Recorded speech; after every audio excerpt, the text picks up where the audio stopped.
எதிரே தோன்றினாள். இந்த டீலை நான் முடிச்சு வச்சிடுறேன், சரியா?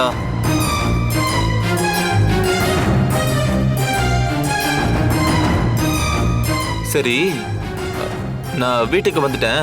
நான் அப்புறம் கால் பண்றேன்.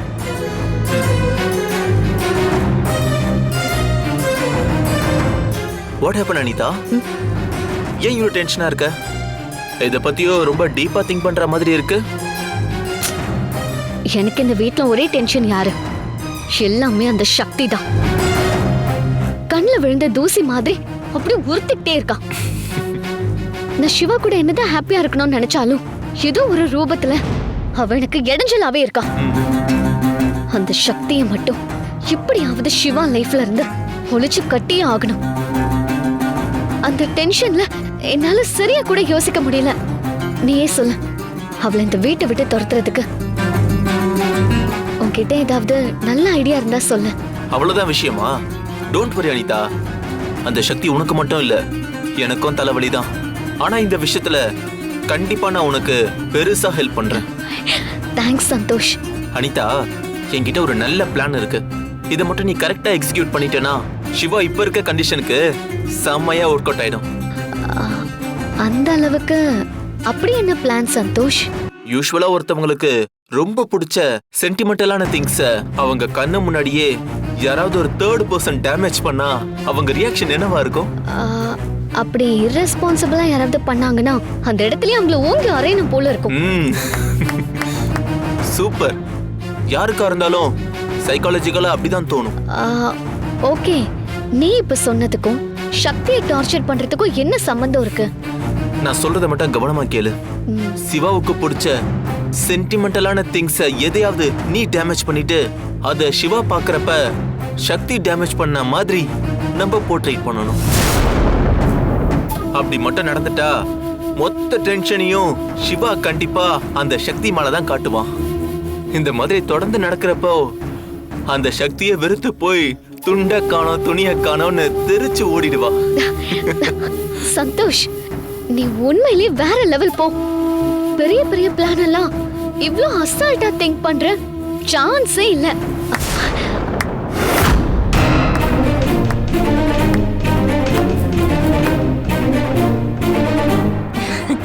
சபாஷ் சந்தோஷ், இப்பதான் நான் உன்னை பிள்ளையா பெத்ததுக்கு ரொம்ப பெருமைப்படுறேன். புலிக்கு பிறந்தது பூனை இல்லைன்னு நீ ப்ரூவ் பண்ணிட்ட. அனிதா, சந்தோஷ் சொன்ன மாதிரி நீ கரெக்டா செஞ்சிரு. நாளைக்கு காலையில சிவாவோட ஆபீஸ்ல ஒரு முக்கியமான மீட்டிங் இருக்கு. ஒவ்வொரு தடவையும் இம்பார்ட்டன்ட் மீட்டிங்னா சிவா அவன் சென்டிமெண்டான ஒரு சில ட்ரெஸ்ஸை மட்டும்தான் அவன் ரெகுலரா போடுவான். அப்ப அவனோட சென்டிமெண்ட்டை அபசகுணமா ஆக்குற மாதிரி நீ ஒரு வேலைய பண்ணிட்டு அந்த பழிய அப்படியே தூக்கி சக்தி மேல போட்டுரு. பத்தாததுக்கு சிவா பக்கத்திலேயே இருந்து அந்த சக்தியை பத்தி இன்னும் கொஞ்சம் நல்லா ஏத்தி விடு. மத்ததெல்லாம் தானா நடக்கும்.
வந்திருக்கோமா இல்லனா வீடு மாதிரி ஏதாவது வந்துட்டோமா?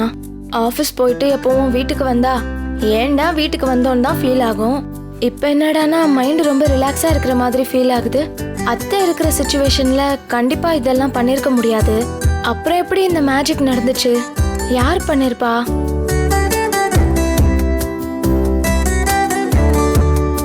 திவ்யா,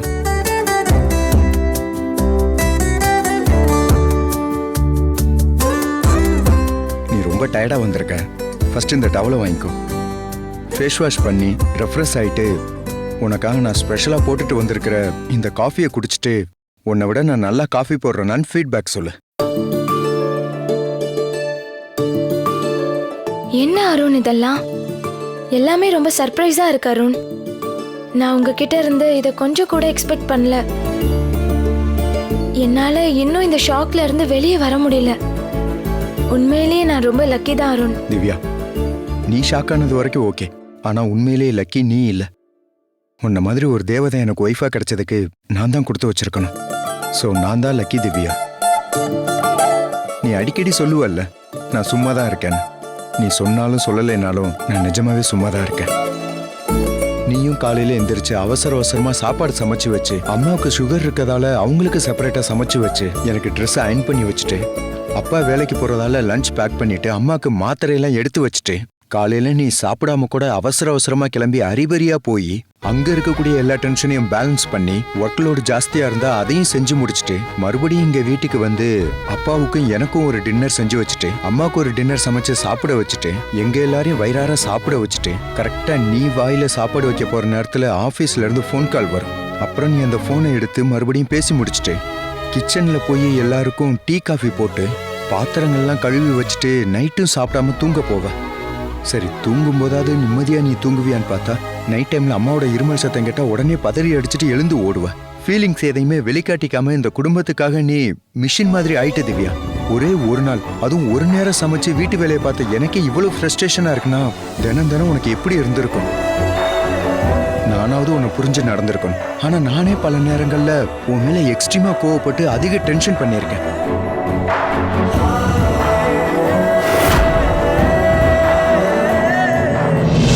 திவ்யா, உன்கிட்ட ஒரு முக்கியமான விஷயம் சொல்லணும்.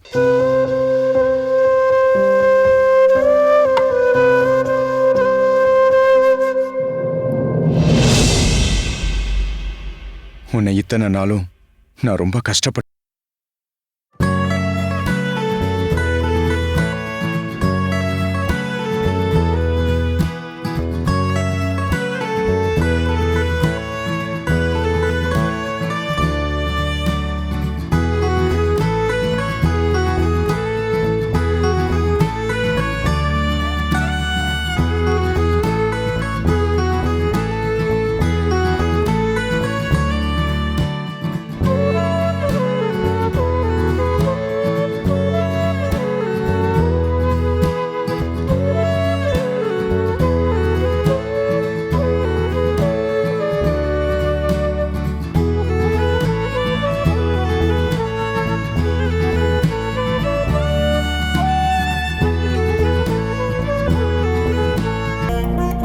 எனக்காக நீங்க இதெல்லாம் செய்யணும்னு நான் ஒரு நாள் கூட எதிர்பார்க்கல.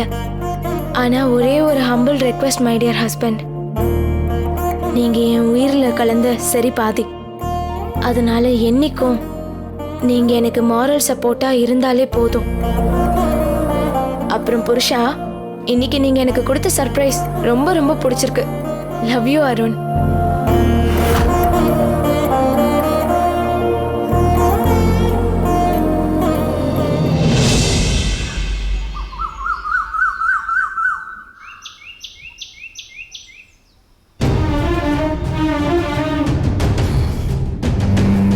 அனிதா, லைன் மீட்டிங் போகிறதுக்கு ஐ திங்க் இது கரெக்டாக இருக்கும்னு நினைக்கிறேன். It's my favourite colour. எப்படி இருக்கு? உனக்கு ஃபேவரட்னா எனக்கும் ஃபேவரட் தான். சூப்பரா இருக்கு சிவா. சரி, நான் போய் ஃபேஸ் வாஷ் பண்ணிட்டு வரேன். ம் ம்.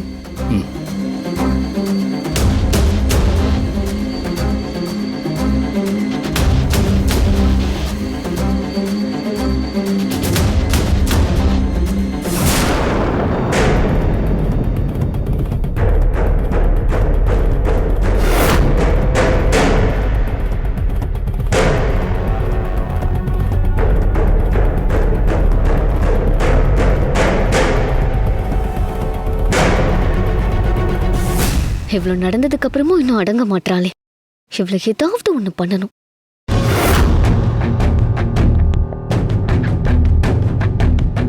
சிவாவுக்கு பிடிச்ச சென்டிமெண்டலான திங்ஸ எதையாவது நீ டேமேஜ் பண்ணிட்டு அத சிவா பாக்குறப்ப சக்தி டேமேஜ் பண்ண மாதிரி நம்ம போர்ட்ரேட் பண்ணணும்.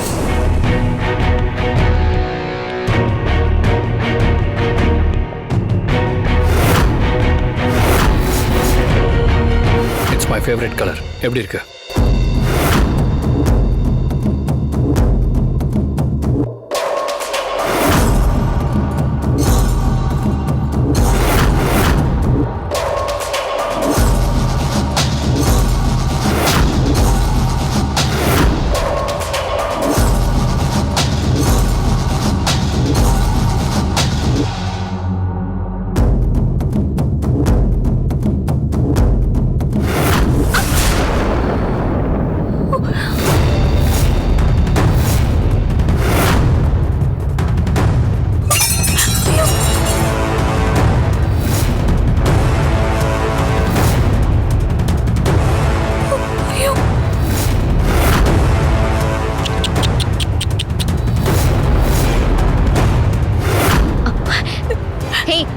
உனக்கு கொஞ்சம் கூட அறிவில்ல?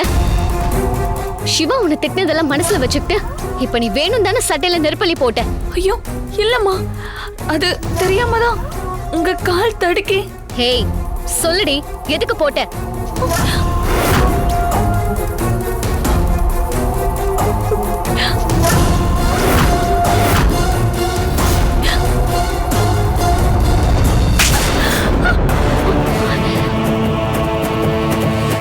என்னது என்னது? ஏய், அறிவில்லை உனக்கு? நான் நிம்மதியா இருந்தாலும் உனக்கு பிடிக்காதா? எப்போ பார்த்தாலும் என்னோட விஷயத்திலேயே மூக்க நுழைச்சு எதுக்கு என்ன இரிட்டேட் பண்ற? ஏய், நான் இப்ப என் ரூமுக்கு வந்து சாம்பிராணி போட்டுன்னு கேட்டேனா? சொல்லு, கேட்டேனா? நான் உன்கிட்ட முதல்ல இருந்து என்ன சொன்னேன்? நான் ரூம்குள்ள இருக்கிறப்ப எப்பவும் என் கண்ணு முன்னாடியே வராதன்னு சொல்லியிருக்கேனா இல்லையா?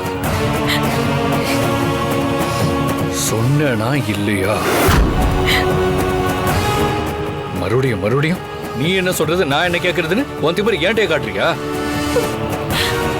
கிளைண்ட் மீட்டிங் போறதுக்கு சென்டிமெண்டா ஒரு ஷர்ட் எடுத்து வச்சா இப்படி பிளான் பண்ணி நெருப்பு போட்டு பொசுக்கிட்டியே.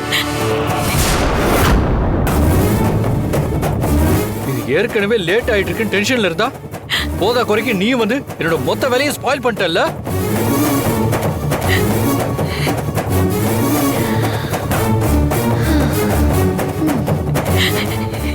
பண்றதெல்லாம் பண்ணிட்டு எதுக்கு இப்படி ஒப்பாரி வச்சு அழுகிறேன்? ஒவ்வொரு தடவையும் மூஞ்சிய பாக்குறப்ப நான் தான் செவுத்துல போய் முட்டிக்கிட்டு அழணும். என் வாழ்க்கையில இது வரைக்கும் ஒன்ன மாதிரி ஒரு கேடு கெட்ட கேவலமான ஜென்மத்தை நான் பார்த்ததே இல்லை. ஏய், எல்லாத்துக்கும் ஒரு லிமிட் இருக்கு. இந்த பார், என் கண்ணு முன்னாடி நிக்காம போயிடு, இல்ல இந்த சாம்பிராணியெல்லாம் எடுத்து அப்படியே உன் மூஞ்சிலே போட்டுருவேன். இனிமே உன்னால எனக்கு எந்த பிரச்சனையாவது வந்துச்சு கண்டிப்பா நான் சும்மா விட மாட்டேன். நிக்காத, போய் தொலை.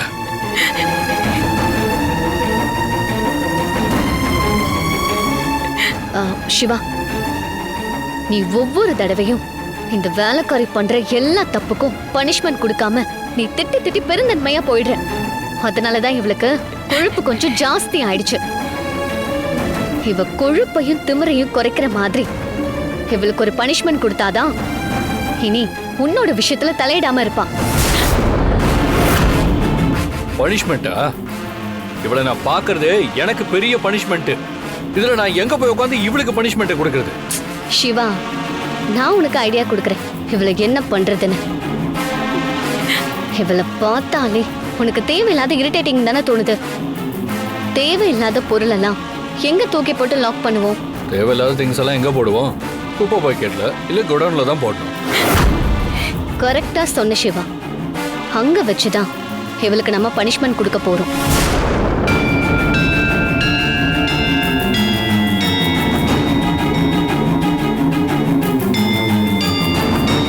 ஸ்டோர் ரூம் போய் இவளை அடைச்சு வச்சு ஒரு நாள் ஃபுல்லா சோறு தண்ணி இல்லாம கிடக்கணும்.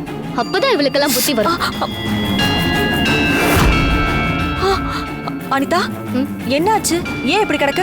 நாங்க 2 பேரும் ஒர்க் பண்ணிட்டு இருந்தோம். இவ சாம்பிராணி போடுறதுக்கு அவ்வளவு திமிரா உள்ள வராத.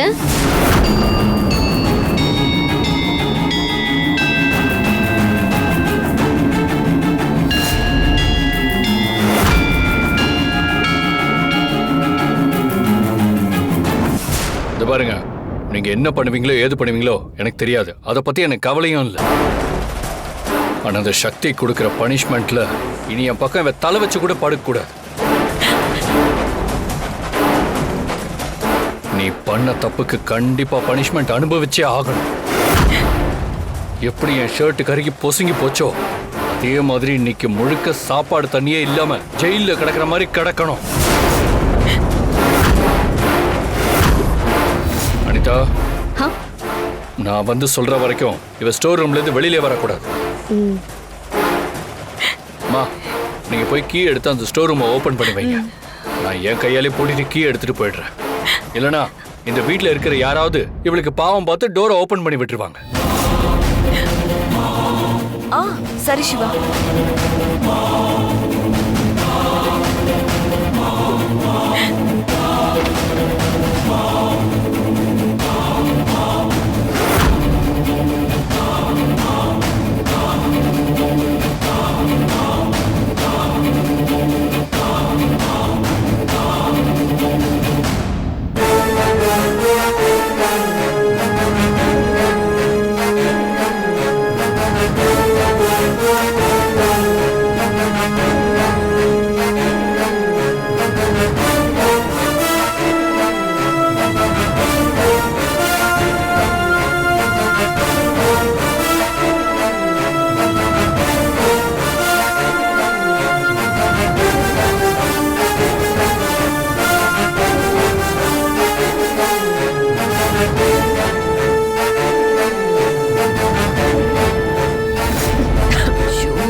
அத்தை, சொல்லுங்க அத்தை.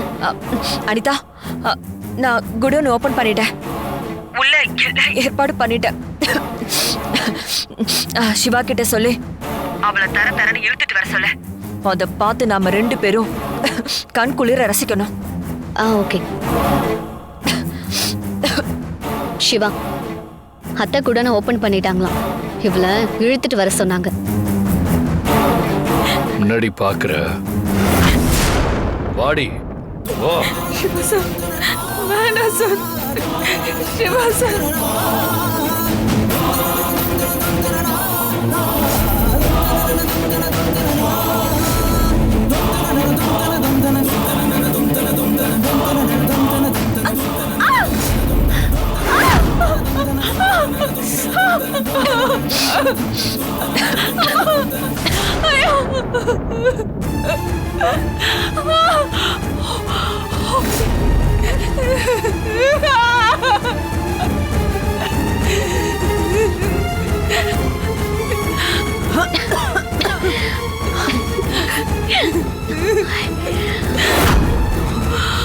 நீ வா சிவா, வா.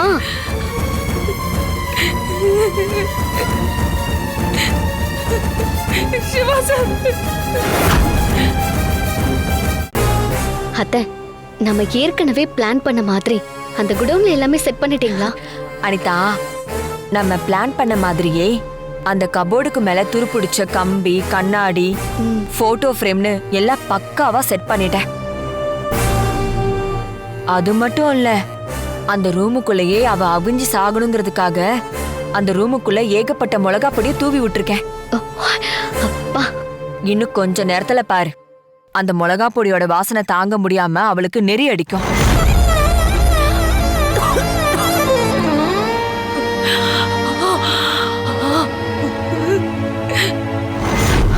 அப்புறம் சிவா தள்ளிவிட்ட வேகத்துல கண்டிப்பா கை கால்ல ஏதாவது துருப்பிடிச்ச கம்பியோ இல்ல அந்த போட்டோவோட கண்ணாடியோ உடைஞ்சு போய் அவளோட கைய கண்டிப்பா கிழிச்சிருக்கும். ரத்த வர கையோட அவளையே அறியாமலேயே கைய மிளகா பொடியில வச்சா அவளோட கதை இன்னையோட க்ளோஸ். சாப்பாடு தண்ணி எதுவுமே இல்லாம கிடந்து சாக போறா. இன்னையோட நம்மள பிடிச்ச சனிய ஒளிஞ்சு தொலைய போகுது.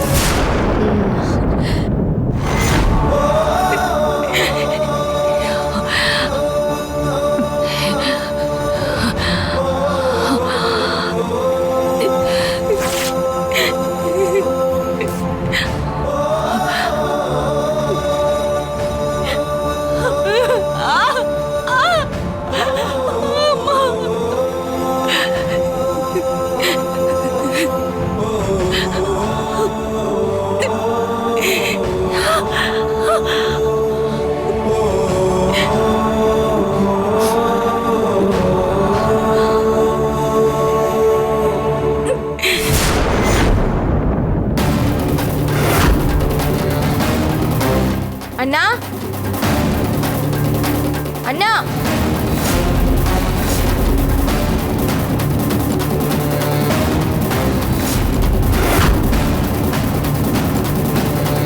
அண்ணா அண்ணா ஏய் நில்லு.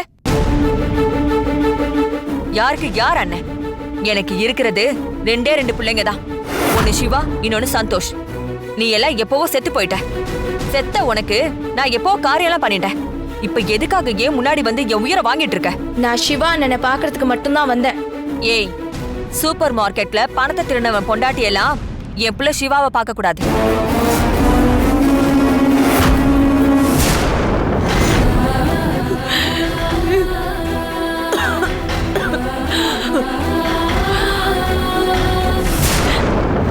யாரு?